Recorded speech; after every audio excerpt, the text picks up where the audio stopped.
ఈరోజు శ్రావణ మాసంలో బహుళపక్షంలో వచ్చే ఏకాదశి తిథి ఉంది. దీన్ని అజయ ఏకాదశి అంటారు.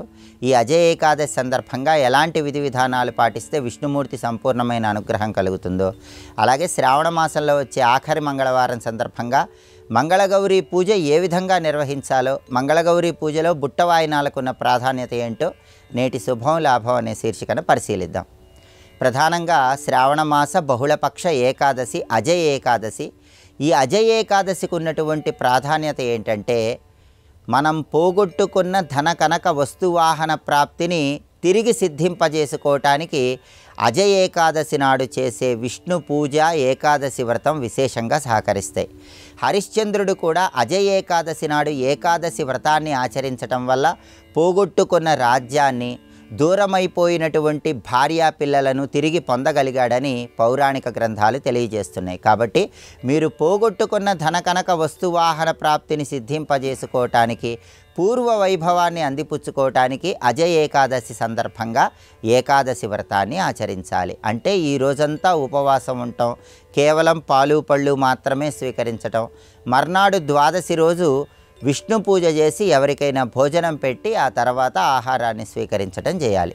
ఇలా అజయ ఏకాదశి సందర్భంగా ఏకాదశి వ్రతం చేస్తే సమస్త శుభాలు చేకూడతాయి.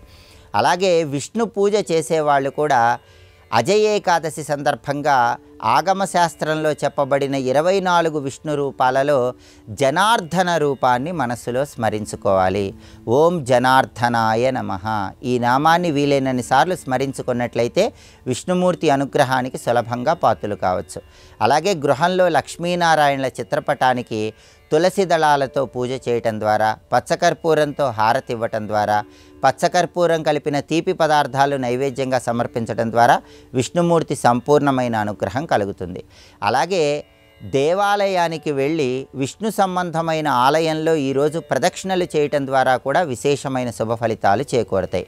రాముడు, కృష్ణుడు, నరసింహస్వామి, వెంకటేశ్వర స్వామి ఇలా విష్ణు సంబంధమైన ఆలయానికి వెళ్ళి ఆలయంలో ధ్వజస్తంభం దగ్గర దీపాన్ని వెలిగించటం, విష్ణు సంబంధమైన ఆలయంలో సరి సంఖ్యలో ప్రదక్షిణలు చేయటం ద్వారా విష్ణుమూర్తి అనుగ్రహం కలిగి విద్యా, ఉద్యోగ, వ్యాపార రంగాల్లో విశేషంగా రాణించవచ్చు.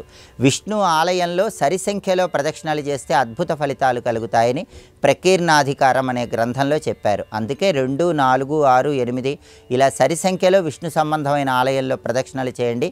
సమస్త శుభాలను సిద్ధింపజేసుకోవచ్చు. అలాగే విష్ణు సంబంధమైన ఆలయంలో ఈరోజు భక్తులకి రావి ఆకులో గంధము, వెన్నపూస ఉంచి దానం ఇచ్చినట్లయితే దానివల్ల కూడా జాతక దోషాల తీవ్రతను తగ్గింపజేసుకొని సమస్త శుభాలను సిద్ధింపజేసుకోవచ్చు.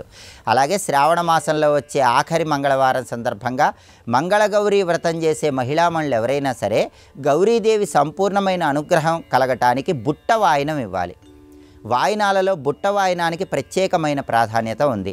బుట్ట వాయినం తల్లికి ఇవ్వటం ద్వారా మంగళగౌరీదేవి సంపూర్ణమైన అనుగ్రహానికి సులభంగా పాత్రలు కావచ్చు. కాబట్టి మహిళామణులు బుట్ట వాయినం తప్పనిసరిగా ఇవ్వండి. బుట్ట వాయినం అంటే ఎంతమంది ముత్తైదువులకు మీరు వాయినం ఇవ్వాలని భావించారో అంతమంది ముత్తైదువులకి వాయినం ఇచ్చేటటువంటి శనగలు, అంతమంది ముత్తైదువులకి వాయినమిచ్చే చలిమిడి ముద్దలు, వీటన్నిటినీ కూడా తోరంతో పాటు దక్షిణ తాంబూలాల్లో ఉంచి దాన్ని తాంబూల వాయినంగా తల్లికి ఇస్తే దీన్ని బుట్ట వాయినం అంటారు. బుట్ట వాయినం ఇవ్వటం ద్వారా అనేక మంది ముత్తైదువులకు వాయినం ఇచ్చిన విశేషమైన ఫలితం చేకూరుతుంది. సాక్షాత్తు మంగళగౌరీదేవికి వాయినం ఇచ్చిన అద్భుతమైన శుభ ఫలితాలు కూడా సిద్ధింపజేసుకోవచ్చు. ఈ బుట్ట వాయినంలో పచ్చి చలిమిడితో తయారు చేయబడిన మోరీలను కూడా ఉంచడం ద్వారా సమస్త శుభాలు చేకూరుతాయని ప్రామాణిక గ్రంథాలు తెలియజేస్తున్నాయి. కాబట్టి అజయ ఏకాదశి సందర్భంగా ఈ విధి విధానాలు పాటించండి. మంగళగౌరీదేవి అనుగ్రహం కోసం మహిళలందరూ తల్లికి బుట్టవాయినం ఇవ్వండి. సమస్త శుభాలను సిద్ధింపజేసుకోండి.